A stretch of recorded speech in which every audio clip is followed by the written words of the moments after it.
గలతీలు రాసిన అపోస్తులైన పౌలు గారు రాసిన గలతీలు రాసిన మొదటి పత్రిక.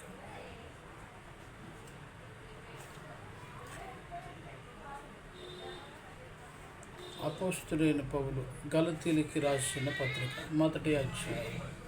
మనుష్యుల మూలముగా నేను ఏ మనుష్యుల వలన కాక యేసుక్రీస్తు వలన, ఆయన మృతులలో నుండి తండ్రి అయిన దేవుని వలన, అపోస్తుల వలన పౌలు నేను నాతో కూడా నా సహోదరులను గలతీలోని సంఘమునకు శుభమని రాయి ఉంది.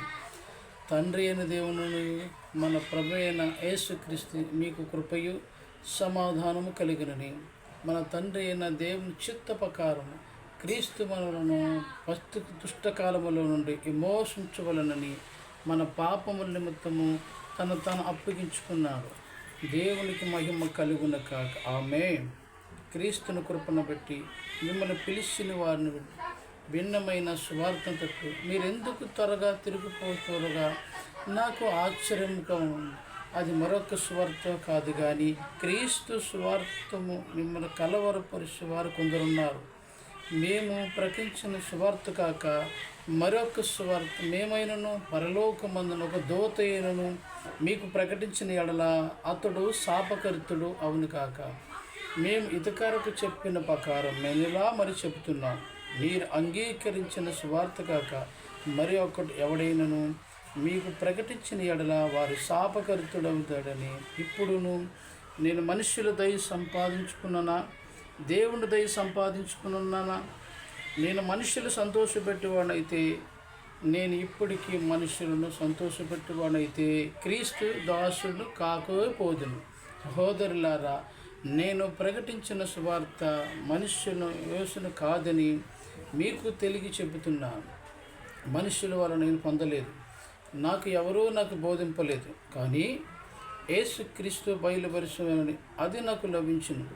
పూర్వమందు ఏదో మతస్థమైన ఉన్నప్పుడు నేను దేవుని సంఘము విమర్శించి నాశనం చేస్తూ నా పితరుల ప్రారంభ ప్రకారం విశ్వాసం శక్తి గల వారిని నేను సజాసిని నా సమాధి ఔషగలవలేని ఈదులమవుతున్న ఆదితికి నందిన నా నడవక గురి మీరు ఇంటిరి. అయినను తల్లి గర్భమును పడ్డ మొదలుకోయి నన్ను ప్రత్యక్షపరిచి ఆయన కృప దేవుడు నేను అన్ని జనులు ఆయన కుమారుడిని ప్రకటింపవలనను ఆయనను నాయందు బయలుపరు అనుకరించినప్పుడు మనుష్యుడు మాత్రము నేను సమర్పించలేదు.